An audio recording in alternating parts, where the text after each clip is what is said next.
মাগো, আজ যে পাচ্ছি না, আজ যে জ্বলে যাচ্ছে আমার। হে ভোলানাথ, আর কত কষ্ট সইতে হবে আমার।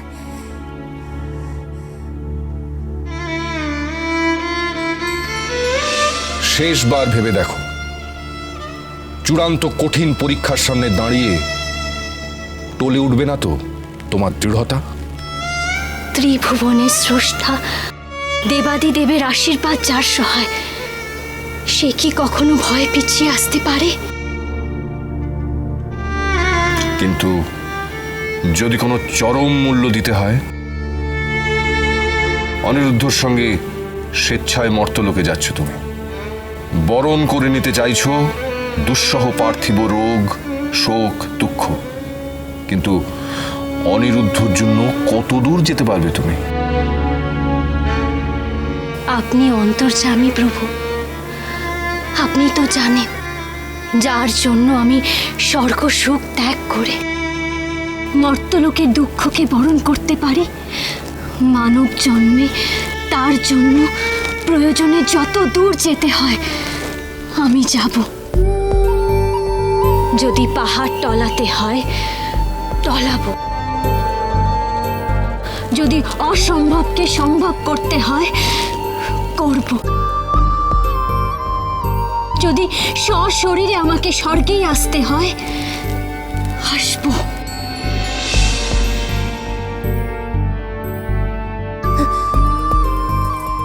না না, স্বয়ং ভোলানাথ যে আমায় আশীর্বাদ দিয়ে মরতে পাঠিয়েছে। আমি তো জানি আমাকে অনেক কষ্ট সইতে হবে। পারবো পারবো আমি। আমি যে শহর ঠাকুরকে কথা দিয়েছি, পারবো, পারতেই হবে, আমায় পারতেই হবে।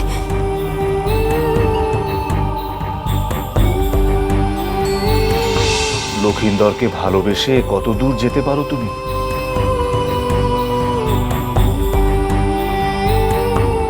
লক্ষিন্দরের বিপদে তাকে বাঁচাতে কত কষ্ট সহ্য করতে পারো তুমি?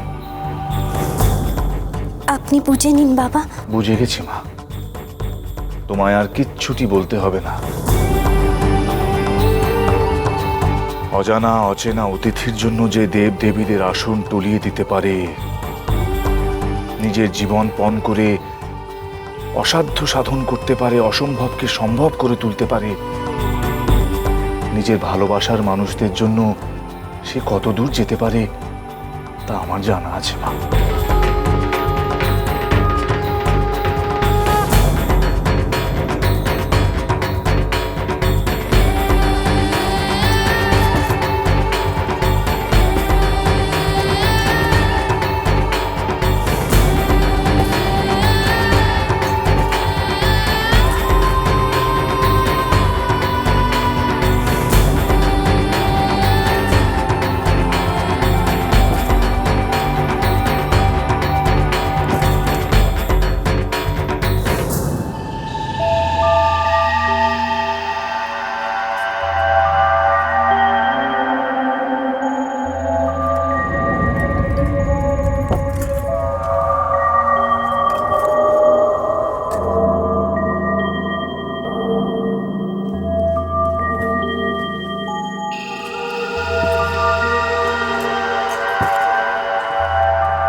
বেহুলা নেতির ঘরে এলো কি করে? মাকে এই সংবাদটা শীঘ্রই দিতে হচ্ছে।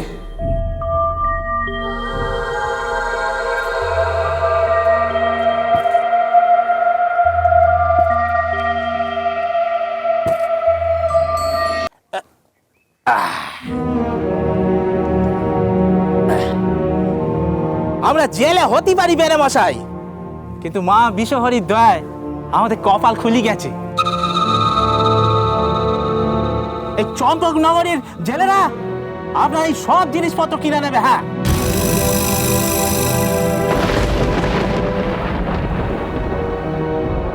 আপনার কোনো চিন্তা করতে হবে না।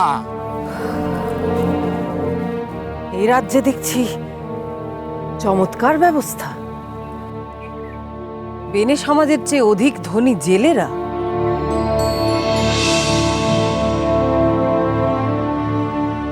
এ আপনার কেমন সমাজ ব্যবস্থা?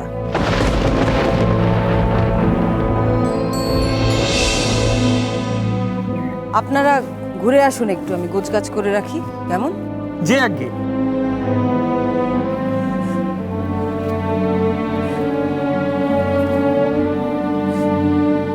চন্দ্রধর মশাই, চোখের ওপর দেখছেন তো কি ঘটনা ঘটে চলেছে চম্পকনগরীতে। ক্ষমা করবেন, আমি ভিন দেশের মানুষ। তবু বেনে সমাজের এই অপমান আমি সহ্য করতে পারছি না। সর্বত্রই বেনেরাই সমাজের মাথা। আমার রাজ্যে যদি এই ঘটনা ঘটতো তবে সমস্ত বেনে সমাজ আত্মঘাতী হতো।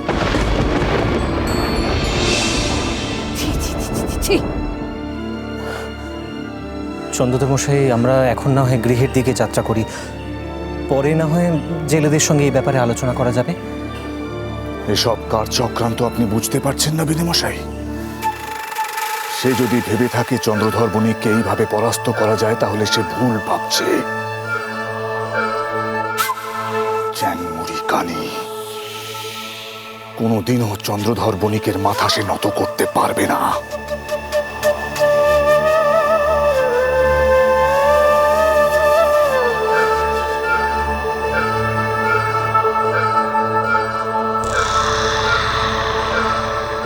মনে মনে তুমি হার স্বীকার করছো চাঁদ। সর্বত্রই তোমার মর্যাদা ক্ষুণ্ণ হচ্ছে। তুমি তবুও স্বীকার করছো না যে এই যাত্রায় মনসা তোমাকে পরাস্ত করেছে। আমিও দেখব কতকাল তুমি অটুট থাকো।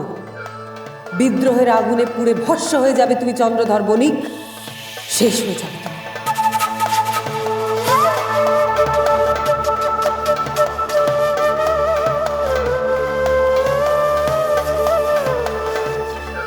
প্রণাম মা।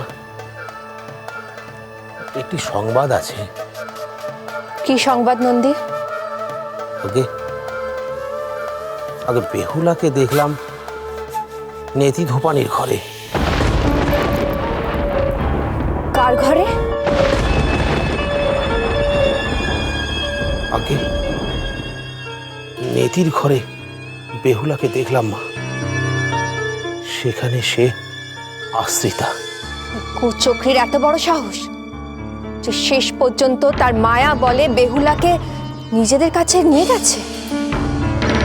তুমি কি ভেবেছ যে এত সহজে তুমি জয়লাভ করবে মনসা? তা আমি কিছুতেই হতে দেব না। আর কেউ না বুঝুক, কিন্তু আমি স্পষ্ট বুঝে গেছি তুমি কি চক্রান্ত করতে চলেছ।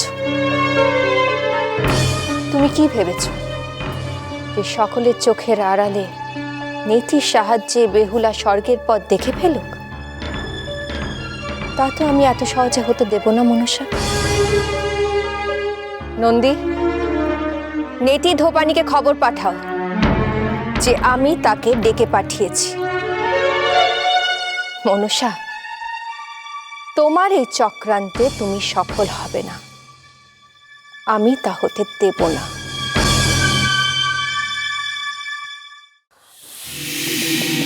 দেবী পার্বতী আমাকে ডেকে পাঠিয়েছেন পদ্মা। বোধহয় কোনো নতুন চক্রান্ত। আমাদের সাবধান হতে হবে দিদি।